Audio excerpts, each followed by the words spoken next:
جو لوگ اللہ پر ایمان لائیں کہے کہ ہمارا رب اللہ ہے، پھر اس پر جم جائیں، ان پر فرشتوں کا نزول ہوتا ہے، نہ کوئی غم کرو نہ خوف، خوشیاں مناؤ جنت کی جس کا تم سے وعدہ کیا گیا تھا۔ اللہ کی ربوبیت پر اطمینان جب انسان کو ہو جاتا، میرا رب اللہ ہے، ربی اللہ، انسان کے لیے نہ کوئی کھٹکا، نہ کوئی خطرہ، نہ کوئی خوف، نہ کوئی حزن۔ جو کچھ ہو رہا ہے کس کے اذن سے ہو رہا ہے؟ اللہ کے اذن سے۔ اللہ کے اذن کے بغیر پتہ تک نہیں ہلتا۔ یہ کوئی اندھا بہرا مادہ نہیں ہے جس سے مجھے کوئی خوف ہو۔ اندھا بھینسا چلا آ رہا ہو اس سے تو ڈرنے کا ہر انسان کو ڈرنا چاہیے، نہ معلوم کس کو ٹکر مار دے۔ لیکن نہیں، اس کائنات کو چلانے والا ایک سمیع و بصیر خدا ہے، وہ جو میرا دوست ہے، میرا ولی ہے۔ اللہ ولی الذین آمنوا یخرجہم من الظلمات الی النور۔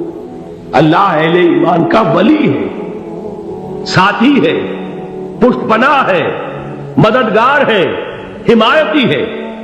بتائیے جسے یقین ہو جائے کہ اللہ میرا مددگار، اللہ میرا محافظ، اللہ میرا پشت پناہ، اللہ میرا حمایتی، اس کے لیے کوئی خوف ہوگا؟ اس سے کوئی ڈر ہوگا؟ میں مثال دیا کرتا ہوں ایک بہت سادہ، پنجاب کے دیہات کی۔ تو بڑا چودھری ہے اور کوئی غریب کسان ہے۔ اس غریب کسان کے جانوروں کو ہر وقت اندیشہ ہوگا چوری کا، کوئی میری بھینس کھول کر نہ لے جائے، کوئی میرا بیل کھول کر نہ لے جائے۔ لیکن جس کے بارے میں یہ سب کو معلوم ہو کہ وہ جو بڑا چودھری ہے وہ اس کا دوست ہے، اس کی بچیا کو کوئی خوف ہوگا؟ اس کی بھینس پر کوئی ہاتھ ڈالے گا؟ اسے کوئی اندیشہ ہوگا؟ نہیں۔ کیوں؟ کہ وہ بڑا چودھری، بڑا اس کا یہاں کا سردار، جاگیردار، سب کو معلوم ہے وہ میرا دوست ہے، کوئی میرے خلاف اقدام نہیں کر سکتا۔ اس دنیا میں یہ چھوٹی سی بات اگر آپ کے دلی اطمینان اور سکون کا باعث بن سکتی ہے تو ذرا تصور کیجئے۔ میں لفظ تصور استعمال کروں گا صرف اس لیے کہ اس کا ہم جس کو کہتے ہیں ادراک اور شعور کر نہیں سکتے، اگر کے ساتھ کر سکتے۔ اگر یقین ہو کہ اللہ میرا مددگار اور یقین ہو کہ اللہ ہر آن میرے ساتھ ہے، پھر کوئی خوف؟ کس کا خوف؟ کوئی شے اللہ سے بالا تر ہے؟ کوئی قوت اس سے زیادہ طاقتور ہے؟ کوئی اس کے ارادے کو بدلنے والا ہے؟ کوئی اس کی مشیت کے آڑے آنے والا ہے؟ یہی بات ہے جو حضور نے فرمائی، یہ ایمان کا حاصل ہے لب لباب، کہ دیکھو اچھی طرح اس بات کو ذہن نشین کر لو، اگر تمام انسان مل کر تمہیں کوئی نقصان پہنچانا چاہے نہیں پہنچا سکتے، مگر جو کچھ اللہ نے لکھ دیا ہو، اور تمام انسان مل کر تمہیں کوئی نفع پہنچانا چاہے نہیں پہنچا سکتے، مگر وہ شے جو اللہ نے طے کر دی۔ آپ پھر میں کہوں گا ذرا تاریخ کیجئے، اسے فرض کیجئے، اسے سوچئے، اگر اس حدیث پر ہمارا دل ٹھکا ہوا ہو تو کسی سے ڈر ہوگا؟ یہ مجھے نقصان نہ پہنچا دے، یہ میری رپورٹ خراب نہ کر دے، یہ میری انکریمنٹ نہ رکوا دے، یہ میرا یہ نہ بگاڑ دے، یہ میرے یہ نقصان نہ پہنچا دے۔ اس کا ڈر، اس کا ڈر، اس کا خوف، اس کی خوشامد، اس کے لیے جا کر طرح طرح سے اپنی عزت نفس کو ذلیل کروانا اس کے سامنے، یہ سب کچھ کیوں کرتا ہے انسان؟ جب سمجھتا ہے کہ اس کے ہاتھ میں میرا کوئی نفع ہے، اس کے ہاتھ میں میرے لیے کوئی ضرر ہے، یہ مجھے کوئی غضب پہنچا سکتا ہے، یہ مجھے کوئی نقصان پہنچا سکتا ہے، یہ میرے کوئی کام بنا سکتا ہے، یہ میری کوئی ضرورت پوری کر سکتا ہے، اسی کا نام شرک ہے۔ جہاں آپ نے یہ سمجھا کہ غیر اللہ کے اندر کوئی طاقت موجود ہے، وہی شرک ہے۔ بتوں سے تجھ کو امید خدا سے نو امیدی، مجھے بتا تو صحیح اور کافری کیا ہے؟ شرک تو یہ ہے جس پر بھی تمہیں یہ خیال ہے، کلمہ ہے یہ کلمہ سوم، لا حول ولا قوت الا باللہ، ذرا اس پر دل کو کبھی اگر آپ تصور کریں، پھر فرض کریں دل ٹھک جائے اس پر، کوئی طاقت نہیں۔ یہی بات تھی جو شیخ عبد القادر جیلانی رحمۃ اللہ علیہ نے اپنی وصیت میں اپنے بچے سے کہی. 11ویں دینے والے ہیں، لیکن حضرت شیخ عبد القادر جیلانی کی وصیت اور تعلیمات کو کتنے لوگ ہیں جانتے ہو؟ یہ جن مقامات تک پہنچے ہیں وہ کس چیز کی بدولت پہنچے؟ انہوں نے جو پیغام دیا وہ کیا تھا؟ اے میرے بچے، جس طریقے سے قرآن مجید میں حضرت لقمان کی نصیحتیں جو ہے نقل کر دی گئی ہیں، میں یہ عرض کروں گا بالفرض اگر قرآن حضرت عبد القادر جیلانی کے بعد نازل ہوا ہوتا تو شیخ عبد القادر کی یہ نصیحتیں بھی قرآن میں درج ہوتی. اتنی اونچی نصیحتیں ہیں. اے میرے بچے، اس حقیقت کو ذہن نشین کر لے، لا فاعل فی الحقیقت ولا مؤثر الا اللہ. اس کائنات میں نہ کوئی فاعل حقیقی ہے نہ مؤثر حقیقی ہے سوائے اللہ. کسی شے میں کوئی تاثیر نہیں اگر اللہ نہ چاہے. آگ جلا نہیں سکتی اگر اللہ نہ چاہے. پانی ڈبو نہیں سکتا اگر اللہ نہ چاہے. زہر ہلاک نہیں کر سکتا اگر اللہ نہ چاہے. کوئی چیز فائدہ نہیں پہنچا سکتی اگر اللہ نہ چاہے. تو در در پہ کیوں سر جھکاتے ہو؟ در در پر کیوں جبیں سائی کرتے ہو؟ سب کے سامنے کیوں ہاتھ پھیلاتے ہو؟ ایک اللہ سے مانگو. ایک اللہ کے سامنے زمین پر اپنی جبین رکھو. لا فاعل فی الحقیقت ولا مؤثر الا اللہ. نظر آتا ہے ہمیں کہ پانی پیاس بجھا دیتا ہے. پیاس بجھانے کی صلاحیت پانی میں نہیں ہے، اللہ کے اذن سے. کھانا بھوک مٹا دیتا ہے. بھوک مٹانے کی صلاحیت کھانے میں نہیں ہے، اذن رب میں ہے. دیکھیے یہی یقین تھا. حضرت موسیٰ علیہ السلام کا واقعہ یاد کیجئے. سامنے سمندر آ گیا ہے. قوم دیکھتی ہے پیچھے کہ گرد و غبار کا طوفان. معلوم ہوا کہ فرعون اپنے لشکر سمیت آ گیا. لشکر جب چلتا تھا تیز رفتاری کے ساتھ تو گرد و غبار کا جو طوفان اٹھتا تھا اس کا تصور کیجیے. اور لمحہ بلمحہ وہ قریب آ رہا ہے. پوری قوم نے کیا کہا؟ اے موسیٰ انا لمدرکون. اے موسیٰ ہم کو پکڑے گئے. قرآن مجید نے تو یہاں وہ باتیں نہیں لکھی ہیں، لیکن تورات میں یہ درج ہے کہ بنی اسرائیل جھگڑنے لگے، دست و گریبان ہو گئے موسیٰ کے ساتھ. موسیٰ نے یہاں مروایا لا کر، اس سے تو ہم ہی بہتر تھے. وہاں کھانے کو ملتا تھا، زندگی تو تھی، بیگار ہم کر رہے تھے، موت تو نہیں تھی.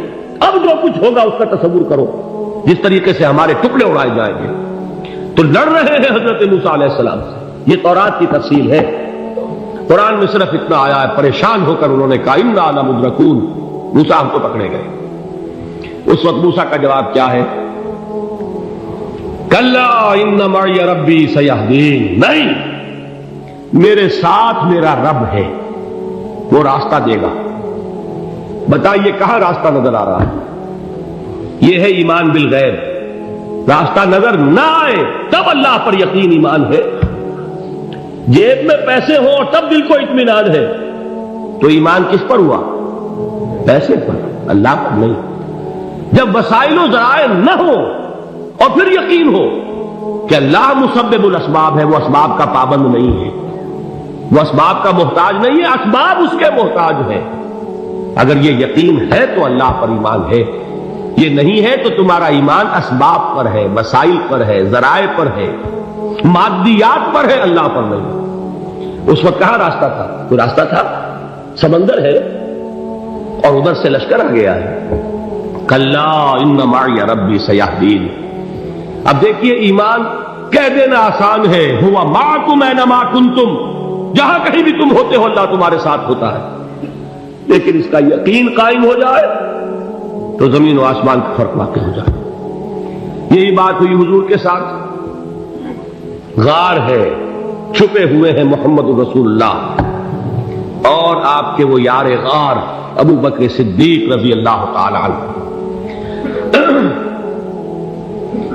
اقبال نے حضرت ابو بکر کی شان میں چند اشعار کہے صرف، لیکن واقعہ یہ ہے کہ بھاری بھاری نظموں پر اور قصیدوں پر بھاری ہے. طویل ترین نظمیں اور قصیدے ہوں ان پر بھاری ہے.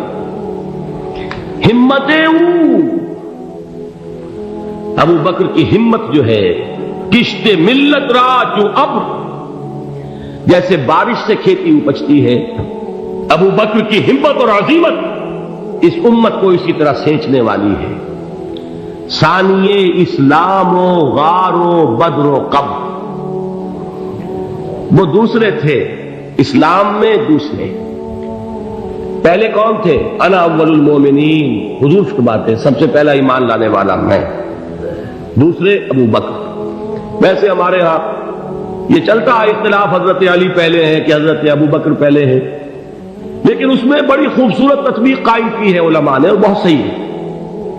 چار کے بارے میں فیصلہ ہی مت کرو کہ کون پہلے، ان کی ایک عجیب تقسیم کر دی ہے۔ آزاد مردوں میں، بالغ مردوں میں سب سے پہلے ابو بکر، بچوں میں سب سے پہلے علی، خواتین میں سب سے پہلے خدیجہ، اور غلاموں میں سب سے پہلے زید بن حارثہ۔ بڑی پیاری تقسیم ہے، یہ چاروں ہی پہلے ہیں، ہر ایک کے لیے اولیت ہے۔ اور واقعہ یہ ہے کہ اگر زمانی اعتبار سے تعین ہوگا تو پہلے خدیجۃ الکبریٰ آئیں گی رضی اللہ تعالی عنہ، کسی اور سے بات کرنے کی نوبت بعد میں آ سکتی ہے، پہلے تو اہلیہ محترمہ سے بات ہوئی، آتے ہی پہلی وحی ہوئی ہے، ابھی تبلیغ کا حکم نہیں تھا، کس کو بتایا واقعہ؟ ابھی اپنی نبوت کی تبلیغ کا تو حکم ہی نہیں آیا، واقعہ کس کا ہے؟ وہ خدیجہ کا ہے۔ جب کہا ہے کہ خشیت علی نفسی، مجھے اپنی جان کا اندیشہ ہے، تو کیا جواب دیا خدیجہ نے رضی اللہ تعالی عنہا؟ وہ صدیقۃ الکبریٰ ہے، صدیقات جو ہے خواتین، ان میں چوٹی پر خدیجۃ الکبریٰ ہے رضی اللہ تعالی عنہا، اور صدیق جو مرد ہیں ان میں صدیق اکبر ہے ابو بکر صدیق رضی اللہ تعالی عنہ، لیکن صدیقات میں چوٹی پر۔ جب حضور نے فرمایا خشیت علی نفسی، کیا فرمایا، کیا عرض کیا، کیسے تسلی دی؟ نہیں نہیں، اللہ آپ کو ضائع نہیں کرے گا، آپ غریبوں کے ہمدرد ہیں، آپ مساکین کے تکالیف رفع کرنے والے ہیں، آپ بیواؤں کی سرپرستی کرتے ہیں، آپ مسافروں کی خدمت کرتے ہیں، اللہ آپ کو ضائع نہیں کرے گا، یہ یقین ہے اس خاتون کے اندر۔ خیر وہ ایک علیحدہ بات ہو جائے گی۔ میرے دل پر حضرت خدیجہ رضی اللہ تعالیٰ عنہ کی شخصیت کا بڑا گہرا نقش ہے، جو وہ کوئی اور ہی وقت اور موقع ہوا تو بیان ہوگا۔ بہرحال اقبال نے ایک مصرے میں جو چار اولیتیں جمع کر دی ہیں، ہمتیں او کشت امت را چو ابر، ثانی اسلام و غار و بدر و قبر۔ اسلام میں حضور کے بعد پہلے کون؟ ابو بکر، غار میں حضور کے ساتھ کون؟ ابو بکر، بدر کی رات اللہ کا رسول سر بسجود، وہ جھاڑ، وہ گھاس پھوس کی جو جھوپڑی بنائی گئی تھی، اور وہاں تلوار ننگی لے کر پہرا دینے والا کون؟ ابو بکر، اور اس حجرہ عائشہ میں محمد کے بعد سب سے پہلے دفن ہونے والا کون؟ ابو بکر رضی اللہ تعالی عنہ صلی اللہ علیہ وسلم۔ وہ جو معاملہ میں سنا رہا تھا غار ثور کا، حضرت ابو بکر بھی حضور کے خیال سے لرز گئے ہیں۔ آپ کو یاد ہوگا کہ جا کر پہلے تمام جتنے سوراخ تھے انہیں بند کیا، ایک سوراخ رہ گیا تھا جس کو بند کرنے کے لیے کوئی کپڑا نہیں تھا، وہاں اپنی ایڑی رکھی ہے، تب کہا ہے حضور سے تشریف لائیے، اور اپنے زانو پر حضور کو لٹایا ہے، اور وہاں کسی موذی جانور نے کاٹا ہے، حضور کی آنکھ لگ گئی تھی، اس وقت اس بل کے اندر جو بھی بچھو ہے کیا ہے واللہ عالم، اس نے کاٹا ہے، اس کی تکلیف کی وجہ سے ابو بکر کی آنکھوں سے آنسو ٹپک گئے، حضور کے چہرے مبارک پر پڑے ہیں، تو حضور جاگے ہیں، معاملہ کیا ہے؟